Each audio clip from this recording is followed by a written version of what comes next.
يابا شلونكم؟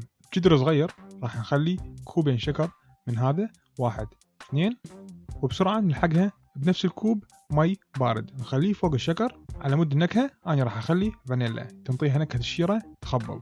نشغل عليها النار ما نحركها أبدا، شوية نسوي تنظيفات مع العيد. أوكي صار كل شيء نظيف حلو يخبل. نبقى نصبر عليها إلى أن تبي تغلي عندنا. من قامت تغلي راح ننصي النار عليها شوية ونخليها تغلي تقريبا 2 إلى 3 بدون ما نحرك همينة. وهاي الشيرة مالتنا صارت جاهزة، نشيلها نخليها على صفحة. إذا حركتوها راح تشكر. بسرعة على السريع نسوي تنظيفات همينة من جديد. راح نجيب قضية الحليب اللي اشتريتها اليوم الصبح، باعوا عليها جديدة قص، هاي لعيونكم اشتريتها الله وكيلكم. نفتحها نفس الكوب اللي استعملناه للشيرة راح نخلي بيه كمية الحليب هذه ونخليها بالطاوة. فوق كوب الحليب راح نخلي كوب كامل طحين همينة بالطاوة. هسه راح نخلي فوقها رشة صغيرة ملح تعادل الحلاوة تنطينا شي يخبل. وبنفس الكوب راح نخلي كوب 1 زيت نترسه ونخليه فوق المواد الجافة. نجيب الخفاقة مالتنا، احنا الى هسه ما مشغلين النار، نبدي نخلط الى ان يصير عندنا قوام متجانس. نشغل النار مالتنا ونبدي نحمس. النار مالتنا هادية، نستمر بالتحريك، نحول بين ايد يمنى وايد يسرى حتى ما نتعب. يابا هاي شنو هاي؟ والله يابا هاي وصفة تعب. يلا حرك راح تحترق. بعد تقريبا 5 دقائق من الحمس راح تشوفون اللون مالتها صار ذهبي. مباشرة راح نشيلها من النار نخليها على اسفل مال الحرارة ونخليها تطبخ بحرارة الطاوة حتى ما تحترق عندنا ويصير عندنا اللون المطلوب. بعد شون صارت تخبل وريحتها عبالك ريحة لوتس. وحتى ما تتكتل عندنا الحلاوة الشوكولاتية بعد شو راح نسوي؟ أدري عكس كل الناس، راح نجيب الشيرة مالتنا ونصب نص الكمية هذه فوق الحلاوة الشوكولاتية كلها مرة واحدة مو بالتدريج. وهسه نرجع نخلطها كل زين بحيث كل المكونات هاي تتجانس. وهسه راح نرجعها على النار نبقى نحرك بيها بس تغليلها غلوة بسيطة. نرجع نشيلها حتى شنو هاي النكهة الطحين النية تختفي ويعطينا قوام كلش يخبل. هسه راح نسوي شوية فيكات مال الفرنسيين، واللي هي راح ناخذ شوية زبدة نخليها ويا الخلطة مالتنا نبقى نخلطها. هذه راح تنطينا لمعة تخبل.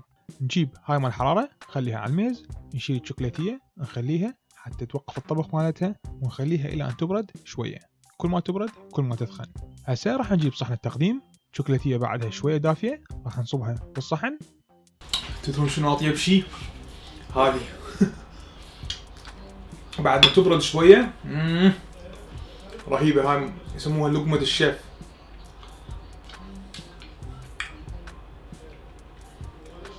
تخبل عينكم علي، هذا كنت راح اختنق والله. بطن. بعدها راح نجيب طن الجوز وراح نصبه كله على الميز. والله امي هاي اذا تشوف الفيديو هذا راح اشبع رزالاني، بس المهم راح اطلع فقط قطع الجوز الكاملة. هاي خلصوا وخلي نصب بعد. اي تدرون شنو؟ خلي نصب الكيس كله. تمام هسه طلعنا قطع الجوز الكافية اللي احنا نريدها. وهسه راح نصفها على شكل دائرة حول الاطراف مال الصحن. هذا الفيديو موجه الى امي، باعي امي دا اشيل انا الجوز كله دا ارجعه بالكيس حتى لا تقولين شاهين دا يوسخ وما دا يرجع اشارات بمكانها. بعدها راح نجيب شوية فستق حلبي وهذا راح نصفها بشكل دائرة بالنص. باع الشغل عمي، هندسة يا عمي هندسة، شوي نستفاد من الشهادة مال الهندسة مالتنا. وهسه راح نجيب كلاوات العيد هاي المضبوطة واللي هو عبارة عن ورد مجفف راح نخليها بالوسط. هاي اكو وحدة طلعت صفح لازم نشيلها ونعدلها. هسه تمام يابا كملت الحلاوة الشوكولاتية.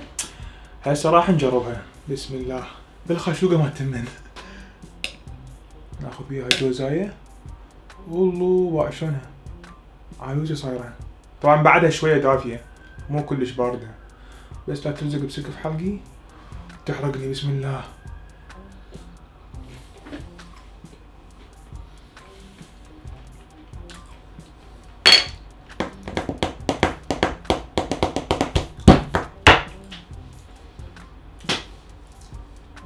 أنا أول مرة أجربها، أسمع بيها هواية بس يقولون ما طيبة، يعني توقعت إنه ما طيبة بس يعني يا جماعة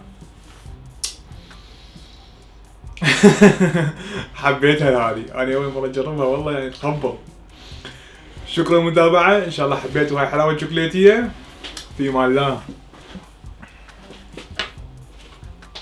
واللي يحب يشوف فيديوهات بعد تابعونا على انستغرام، فيسبوك، يوتيوب.